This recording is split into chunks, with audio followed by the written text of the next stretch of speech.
India میں جو کچھ ہو رہا ہے ہمیں تو عادت ہے، برداشت کرتے آئے ہیں. خود بم مارتے تھے، کہتے تھے مسلمانوں نے مار دیا، اور کانگریس والے ہمیں گرفتار کرتے تھے. ہمارے بچوں پر آتنکواد کا الزام لگایا جاتا تھا، ہمارے بچوں کا جھوٹا انکاؤنٹر کیا جاتا تھا. یہ ساری تکلیفیں ہم نے دیکھی ہیں، جھیلی ہیں، برداشت کی ہے اور برداشت کرتے رہے ہیں. لیکن پاکستان میں جو کچھ ہوا 2 روز پہلے، یہ برداشت نہیں کیا جائے گا. پاکستان کو ہم چیتا دینا چاہتے ہیں کہ اپنے ملک کی مائنورٹیز کے ساتھ انصاف کرو، ان کے اوپر ظلم نہیں ہونا چاہیے. اگر ان پر ظلم کیا جائے گا تو تمہارا گھیراؤ کیا جائے گا، تمہارا بائیکاٹ کیا جائے گا، ہندوستان سے تمہاری ایمبیسی ختم کرائی جائے گی. بہت بڑی طاقت ہے ہماری، لیکن ہمیں بانٹا گیا ہے. تم مسلمان ہو، تم دلت ہو، تم پچھڑے ہو. اگر ہم تمام متحد ہو کر آج کھڑے ہو جائیں تو نہ NDA ہمارا مقابلہ کر سکتی ہے اور نہ یہ انڈیا والا گٹھ بندھن ہمارا مقابلہ کر سکتا ہے. اگر کرنا ہے، اپنے دیش کا کام کرنا ہے، اپنے دیش کے لیے مرنے کا جذبہ رکھتے ہو تو آج اٹھ کر کھڑے ہو جاؤ. دلت اور مسلم تمام کو متحد کرو، تمام کے تمام متحد ہوں گے تو ہم تیسرا مورچہ بن سکتے ہیں اور برابر کی لڑائی لڑ سکتے ہیں. دلتوں کو اپنا کام خود کرنے کی طاقت اور صلاحیت اپنے اندر پیدا کرنی چاہیے. محتاجی کا توق اتار دو. اور آج تو ہمیں کانگریس نے محتاج سمجھا ہوا ہے کہ جائیں گے کہاں. ہمیں یہ بتانا ہے کہ ہم محتاج نہیں ہیں، ہم محتاج نہیں ہیں. ہم اس بار 2024 ہندوستان کے لیے بہت اہم ہے. اس کو غیر ذمہ داری سے اگر نظر انداز کر دیا، اس کی اہمیت کو نظر انداز کر دیا، ہندوستان کے مسلمانوں کا بھی مستقبل طے ہونا ہے اس 2024 میں. اور ہندوستان کس راہ پر جانا ہے، ہندوستان کیسا ہندوستان بننا ہے، یہ بھی 2024 نے طے کرنا ہے. اس لیے میرے بھائیوں، کسی بہکاوے میں آنے کی ضرورت نہیں ہے، کسی کا جھنڈا اٹھانے کی ضرورت نہیں ہے. ایک بار دیش پریم کی بھاونا سے ہمیں اپنا دیش 5 سال کے لیے کسی کو دینا ہے، ٹھیکے پر دینا ہے. ہمیں ان سے بات کرنی چاہیے. اپنا ٹینڈر دو، 5 سال کا ایجنڈا بتاؤ، روٹ میپ بتاؤ، کیسے چلاؤ گے 5 سال. کیا بجرنگ دل کے گنڈے، وشو ہندو پریشد کے گنڈے اسی طرح دہشت گردی پھیلاتے رہیں گے؟ 1000 سوال ہمارے پاس کانگریس سے بھی ہے، 1000 سوال ہمارے پاس BJP سے بھی ہے. لیکن اب میں یہ سمجھتا ہوں کہ سوال کرنے کا وقت نہیں رہا. ہم نے ان کو بھی آزمایا ہے، ہم نے ان کو بھی آزمایا ہے. اب وقت ہے ہمیں اپنے آپ کو آزمانے کا، اپنی طاقت کا مظاہرہ کرنے کا.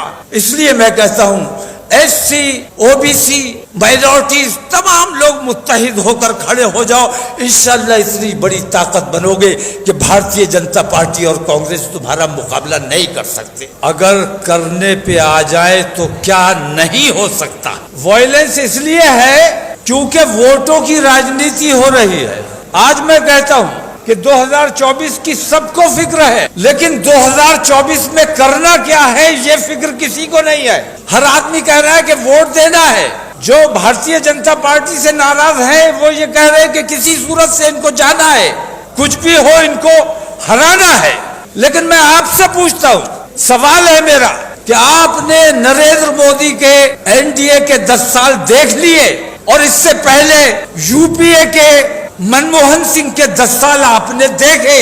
میں آپ سے کہتا ہوں ان دونوں 10 سالوں پورے آزادی سے بات کیا، آج تک کی بات میں نہیں کرتا. ان 10 سالوں کا اگر تجزیہ کرنے آپ بیٹھیں گے تو یہ پائیں گے کہ اس UPA سرکار کے پیچھے بھی RSS کا ہاتھ تھا، وہی دیش چلانے کا کام کر رہے تھے. اور اس NDA کے سرکار کے ساتھ بھی پورا ان کا ہاتھ ہے اور وہی سرکار چلانے کا کام کر رہے ہیں. ہمیں RSS، وشو ہندو پریشد اور بجرنگ دل کا علاج تلاش کرنا ہے. یہی مسئلے کا سب سے بڑا حل ہے. اگر یہ ہمت ہے تو اس قسم کے اجلاس کا کوئی مطلب ہے، اور اگر یہ ہمت نہیں ہے تو میں سمجھتا ہوں کہ چاہے NDA کے ساتھ چلے جاؤ، چاہے انڈیا کے ساتھ چلے جاؤ، یوں سمجھ لو کہ تم RSS کے ہی ساتھ جا رہے ہو. تو RSS کے ساتھ اگر جانا ہے تو آپ لوگ جانے، لیکن ہم نے یہ طے کیا ہے کہ انشاءاللہ کسی بھی قیمت پر ہم RSS کو مضبوط نہیں ہونے دیں گے. کانگریس کے جیتنے سے بھی RSS مضبوط ہوگی اور بھارتیہ جنتا پارٹی کے جیتنے سے بھی RSS مضبوط ہوگی.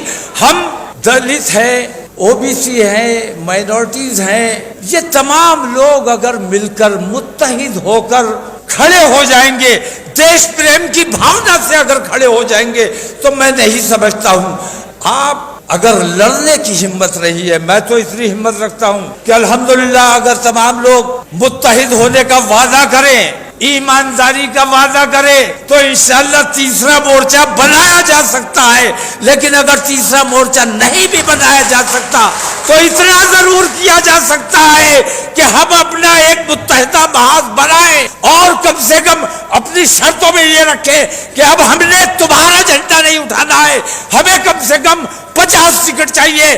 ہم خود جا کے اپنا کام, ملت کو عیسائیوں کے ساتھ بہت بڑا ظلم کیا, بائبل کو جلایا گیا. میں یہ کہتا ہوں کہ قرآن کی بے حرمتی اگر سویڈن میں کی گئی ہے تو پاکستان میں بائبل کو جلانے سے کیا اس کا ازالہ ہو جائے گا؟ کیا قرآن کی عظمت بڑھ جائے گی؟ قرآن کی جو عظمت ہے وہ اپنی جگہ ہے. اور مسلمان, ہمارے یہاں اسلام میں بدلہ لینے کا کوئی طریقہ نہیں ہے, ہمیں بدلہ نہیں لینا چاہیے اور ہمیں تمام کتابوں کا احترام کرنا چاہیے. بائبل بھی ہماری کتاب ہے, عیسیٰ علیہ السلام بھی ہمارے نبی ہیں. ہم سب کا احترام کرتے ہیں, سب کی عزت کرتے ہیں, تمام دھرموں کو ہم احترام دینا چاہتے ہیں اور ہم چاہتے ہیں کہ ہمارے مذہب میں کسی قسم کی مداخلت نہ کی جائے. ہندوستان زندہ باد, مسلم مجلس مشاورت پائندہ باد. السلام علیکم.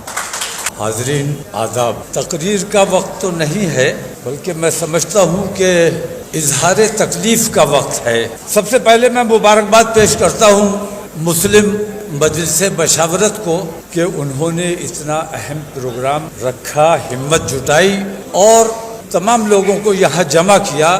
اور مبارکباد کے مستحق آپ کے کوآرڈینیٹرز اور کیمپین پارٹنرز بھی مبارکباد کے مستحق ہے جنہوں نے اس میں بڑھ چڑھ کر حصہ لیا.